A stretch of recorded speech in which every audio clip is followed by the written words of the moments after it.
اعوذ باللہ من الشیطان الرجیم بسم اللہ الرحمن الرحیم۔ لائف ویو ود اسرار قریشی کی ایک اور نشست کے ساتھ میں حاضر ہوں۔ اللہ پاک مجھے اچھی بات عطا فرمائے اور اس بات کو آپ تک اچھے طریقے سے پہنچانے کی توفیق عطا فرمائے، آمین۔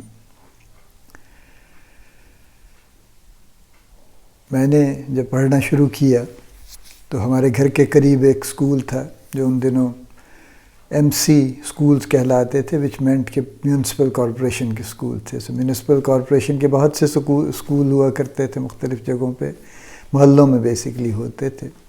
اسی طرح کا ایک اسکول ہمارے گھر سے بالکل چند قدم کے فاصلے پر تھا، یوں کہہ لیجئے۔ میرے بڑے بھائی آلریڈی وہاں پڑھ رہے تھے، لہذا میں بھی وہاں داخل ہو گیا۔ چھوٹا سا اسکول تھا، ایک ہی منزل تھی اس کی، ایک سائیڈ پہ چند کمرے تھے، ایک کھلا سا میدان تھا، اور ہمارے ٹیچر جو تھے وہ بھی ذرا اسی طرح کے تھے، کچھ سادہ قسم کے لوگ تھے۔ بہت زیادہ بچے بھی نہیں تھے اسکول میں، بہت زیادہ ٹیچرز بھی نہیں تھے۔ ہمارے ہیڈ ماسٹر صاحب وہاں کے البتہ اپنی سائیکل پہ آتے تھے اور اپنا وہ شملے والی پگڑی لگا کر آیا کرتے تھے اس کے اوپر۔ تو وزادار لوگ تھے، سارے وزادار لوگ تھے جنرلی۔ وہاں سے پھر آگے چلے، پھر آگے ہائی اسکول میں آ گئے، اور وہ کچھ فاصلے پہ تھا، لیکن بنیادی طور پہ میری جتنی بھی اسکولنگ ہے وہ ساری اردو میڈیم کی تھی۔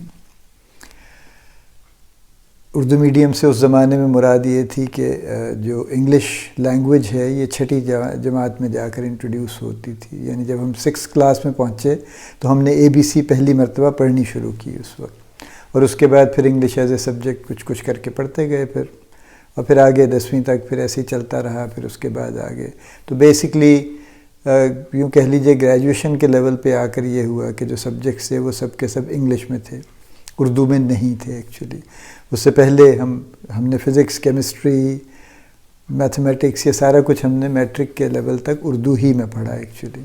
تو تھوڑا سا کنفیوژن بھی ہوا آگے جا کے کہ جو ٹرمینالوجی ہم نے اردو میں پڑھی تھی وہ اب انگلش میں ہو گئی، تو وہ کیا تھی، یہ کیا تھی۔ کبھی لگتا تھا کہ انگلش کی ٹرمینالوجی آسان ہے، کبھی لگتا تھا کہ اردو کی آسان تھی۔ بہرحال وقت گزر گیا، چلا گیا۔ اب ذرا سچویشن مختلف ہے، بچے ABC شروع سے پڑھتے ہیں، وہ جو بھی میڈیم ان کا ہو، جو بھی اسکول ہو، but it's not very important.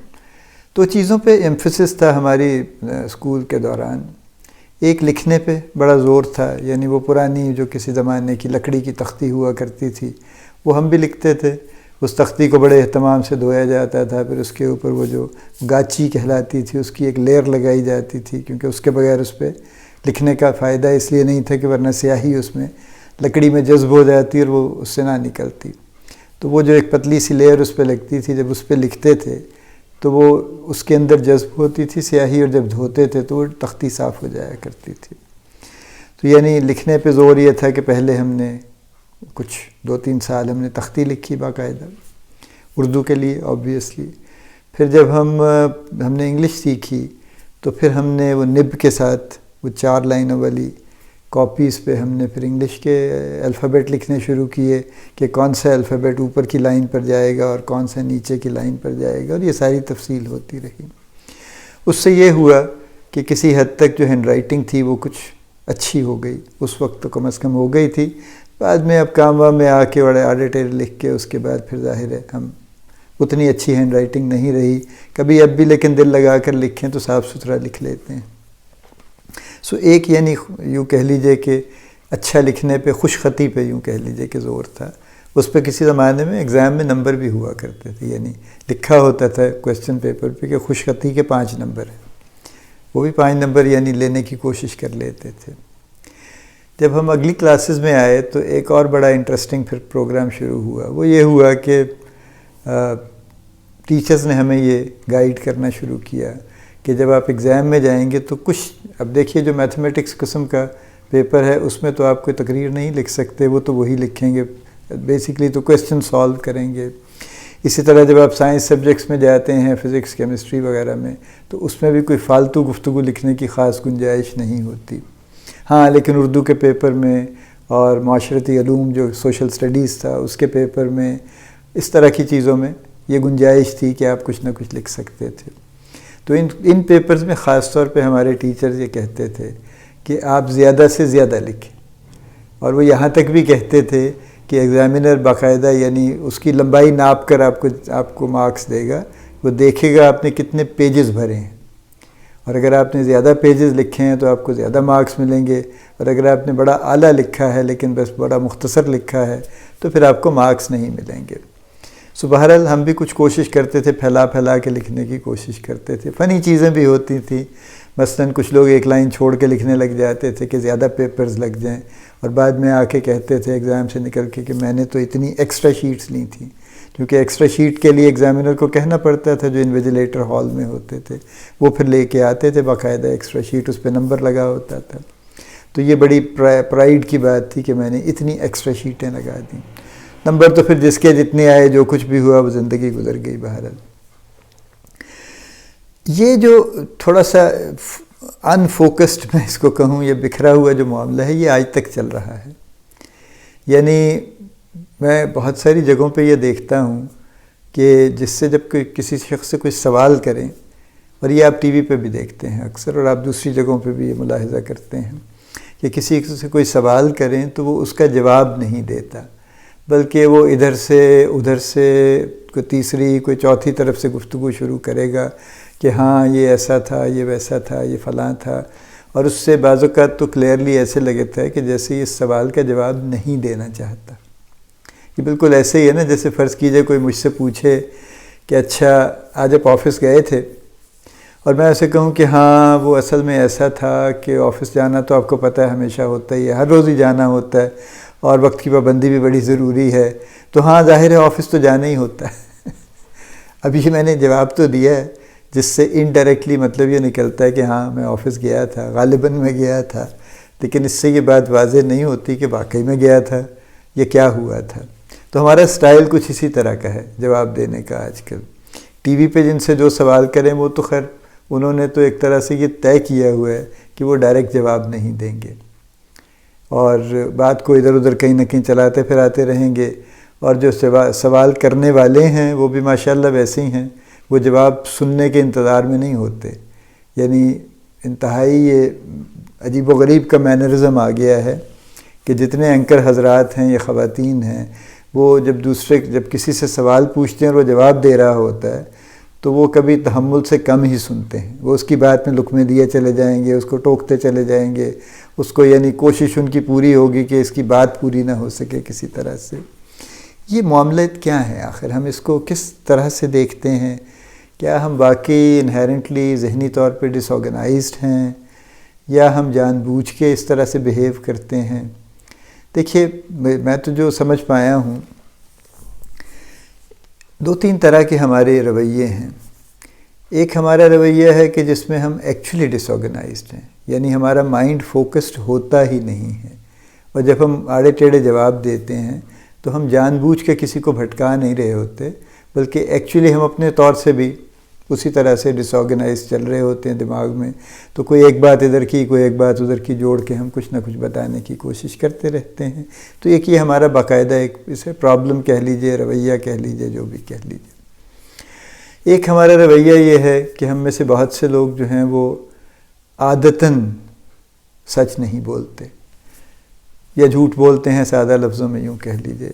یعنی وہ اس حد تک اس بات پہ پکے ہو چکے ہیں کہ اگر ان سے یہ پوچھ لیں کہ اچھا آپ مال روڈ کی طرف سے آ رہے ہیں، تو وہ کہیں گے نہیں میں مال روڈ پہ نہیں گیا تھا، میں تو لبرٹی گیا تھا، حالانکہ وہ گئے مال روڈ پہ ہی ہیں، لیکن وہ somehow انہوں نے یہ طے کر لیا ہے کہ انہوں نے میکنزم اپنا بنا لیا ہے کہ جو پہلا جواب آئے گا وہ ہمیشہ ایسا ہی ہوگا جو ریالٹی پہ بھی حقیقت میں مبنی نہیں ہوگا۔ اس کے بعد کیا ہوگا، بات کیسے کلیئر ہوگی نہیں ہوگی، یہ سب بات کی باتیں ہیں۔ لیکن ایک ہمارا یہ رویہ ہے جو ہم بہت اپنے آس پاس دیکھتے ہیں، اس میں سبھی لوگ شامل ہیں، ہمارے کاروباری حضرات بھی اس میں بڑے زور شور سے شامل ہیں کہ ان سے جب بھی بات پوچھیں گے وہ آپ کو کوئی ایسا ہی جواب دیں گے جو اگر ایکچولی صحیح نہیں ہوگا۔ ایک ہمارا رویہ یہ بھی ہے کہ ہم بڑا کرٹیکل گفتگو کرتے ہیں، یعنی ہم بات میں ہمیشہ کوئی ایسی بات نکال کے لاتے ہیں جس سے دوسرے کو تکلیف پہنچے، اور اس بات میں ہم بڑا غرور محسوس کرتے ہیں، بڑا پرائیڈ محسوس کرتے ہیں کہ میری تو بات ایسی ہوتی ہے کہ اگلا بندہ جل کے کباب ہو جاتا ہے. اب وہ کباب تو بیچارہ کتنی دفعہ ہوگا، اسے کیا کر لیں گے کباب بنا کے آپ. لیکن سوال یہ کہ یہ بھی ایک ہمارا ایک رویہ، یعنی ہماری نظر ہی اس بات پہ ہوتی ہے کہ ہم کون سی ایسی بات ڈھونڈ کے لائیں کہ جس سے ہم اگلے شخص کو تکلیف پہنچا سکیں. ایک ہمارا رویہ وہ ہے جو عام طور سے ایگزامینرز کا ہوتا ہے، جو یہ ہے کہ ہم یہ جاننے کی کوشش کریں کہ اس کو کیا نہیں آتا. ہم یہ جاننے کی کوشش نہیں کرتے ہمارے اکثر ایگزامینر حضرات کہ اس کو کیا آتا ہے. یعنی اسیسمنٹ کی بنیاد وہ میرٹ نہیں ہے، بلکہ اسیسمنٹ کی بنیاد وہ ڈی میرٹ ہے جو وہ ڈھونڈنے کی کوشش کر رہے ہیں، جس کی بنیاد پہ وہ کسی نہ کسی طرح اس کو جواب دے سکیں یا اس کو فیل کر سکیں، یوں کہہ لیجیے عام لفظوں میں. یہ بھی ہمارا ایک رویہ ہے. یہ ہمارے اور اس طرح کے بہت سے ہمارے رویے ہیں. سمری یہ ہے دیکھیے کہ ہم نہ صرف ذہنی طور پہ بکھرے ہوئے ہیں اور اس لیے ہم کسی خاص ایک چیز کو پرسیو نہیں کر رہے ہوتے، بلکہ ہم ذہنی طور پہ بہت حد تک بھٹکے ہوئے بھی. یعنی ہماری وہ ساری چیزیں ہم کیے چلے جا رہے ہیں جو ٹھیک نہیں ہیں، لیکن ہم کر رہے ہیں، اور ہم میں سے اکثر معتبر حضرات بھی کر رہے ہیں.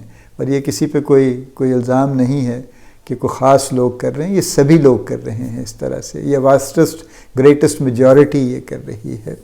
اور وہ لوگ بھی جو بہت اچھی گفتگو کر لیتے ہیں کسی خاص ماحول میں، وہ بھی اپنے باقی معاملات میں کچھ اسی طرح سے چل رہے ہیں. سو اوور آل ہمارا جو سٹینڈرڈ ہے وہ بدل چکا ہے. یعنی ہمارا جو بنیادی رویہ ہوا کرتا تھا کسی زمانے میں کہ جو ایک دوسرے کو یوں کہہ لیجئے کہ سپورٹ کرنے کا تھا، ایک دوسرے کے ساتھ کچھ ادب آداب کا تھا، کچھ ایک دوسرے کا خیال رکھنے کا تھا، وہ بدل چکا ہے. اب ہم خیال صرف اس لیے رکھتے ہیں کہ ہم یہ نظر رکھ سکیں کہ وہ کیا کر رہا ہے. ہمارا خیال کی مراد یہ ہے اب ایکچولی اس سے. اور ہمارا جو ایک دوسرے کے ساتھ کوئی بھلائی کا رویہ تھا وہ بھی اب بہت حد تک اس حد تک رہ گیا ہے کہ میں اس سے کیا بھلائی حاصل کر سکتا ہوں. اس پہ مبنی نہیں ہے کہ میں اس کے لیے کیا بھلائی کر سکتا ہوں، بلکہ میں کیا بھلائی حاصل کر سکتا ہوں. ایک بہت زمانہ پہلے حنیف رامے صاحب نے بھی ایک شارٹ سٹوری لکھی تھی جس کا ٹائٹل تھا اسی قسم کا تھا، جس کا کہ ہر کوئی ایک دوسرے سے پوچھتا پھرتا ہے کہ ہاں بھئی کیا میرے لیے تم کر سکتے ہو اور کیا ہو سکتا ہے. تو یہ معاملہ ہمارا چل رہا ہے. اور ہمارا بہرحال ایک یہ بھی ہو چکا ہے کہ اب ہم جب بولتے ہیں تو ہم اپنے لیے بولتے ہیں، ہم دوسروں کے لیے نہیں بولتے، اور دوسروں کے سننے کو کنسیڈر بھی نہیں کرتے کہ وہ کیا سن رہے ہیں، سننا چاہتے ہیں، ان کو یہ بات اچھی لگے گی، پسند آئے گی، نہیں آئے گی. ہم اپنے حساب سے بولتے ہیں. ایک بڑے مشہور علامہ صاحب آیا کرتے تھے کسی زمانے میں ٹی وی پہ، اور بیچ بیچ میں وہ اپنی تقریر میں کچھ ایک لمبے پیچز میں عربی بولا کرتے تھے. اب عربی وہ ظاہر ہے کبھی 30 40 45 سیکنڈ بھی بولتے رہتے تھے، اور پھر اس کے اینڈ پہ کہتے تھے کہ آپ کو تو سمجھ نہیں آیا ہوگا، یہ میں اپنے مزے کے لیے پڑھ رہا تھا. بڑی اچھی بات ہے، آپ کو عربی آتی ہے، آپ اپنے مزے کے لیے پڑھیے، لیکن جو سامنے لوگ بیٹھے ہیں کچھ ان کا بھی اگر خیال ہو جائے تو اور زیادہ مناسب ہے. یہ ہمارے کچھ معاملات ہیں. یہ میں اس لیے ان پہ بات کر رہا ہوں اور کرتا رہوں گا آئندہ بھی کسی نہ کسی اس معاملے پہ بات. دیکھیے آخری بات میں اس ٹاک میں یہ کرنا چاہتا ہوں. سب چیزوں کا بنیادی مقصد یہ ہے کہ ایک انسانی معاشرہ ایسا بن سکے جس کی بنیاد، جس کو ایگیلیٹیرین پرنسپلز کہتے ہیں یا اعلیٰ اقدار کہتے ہیں، ان کے اوپر ہو. اعلیٰ اقدار یہی ہوتی ہیں کہ جس معاشرے کی بنیاد سچ پہ ہو، انصاف پہ ہو، ایک دوسرے کی بھلائی پہ ہو، ایک دوسرے کے خیال رکھنے پہ ہو، ایک دوسرے کے لیے اچھے جذبات رکھنے پہ ہو، اور اوورآل جو ہر شخص یہ کوشش کرے کہ معاشرے میں ہارمنی بھی ہو، معاشرے میں ترقی بھی ہو، اور سب لوگ آگے کو جا سکیں. یہ ہے جو ایک اچھے معاشرے کو ترتیب دینے کی جو ویلیوز ہیں. ہمارے ہاں سے یہ ویلیوز چونکہ دن بدن کم ہو رہی ہیں اور بہت سی کم ہو چکی ہیں، اس لیے یہ بہت ضروری ہے کہ ان پہ بات کی جائے، اور ان پہ مستقل بات کی جائے، اور ہر فورم پہ بات کی جائے، تاکہ کہیں نہ کہیں سے ان کو واپس لے کے آیا جا سکے اور ان پہ اس طرح سے کام کیا جا سکے جس طرح سے ان پہ کام کرنے کی ضرورت ہے۔ اللہ پاک آپ کا حامی و ناصر ہو، ہم سب کا حامی و ناصر ہو، آمین۔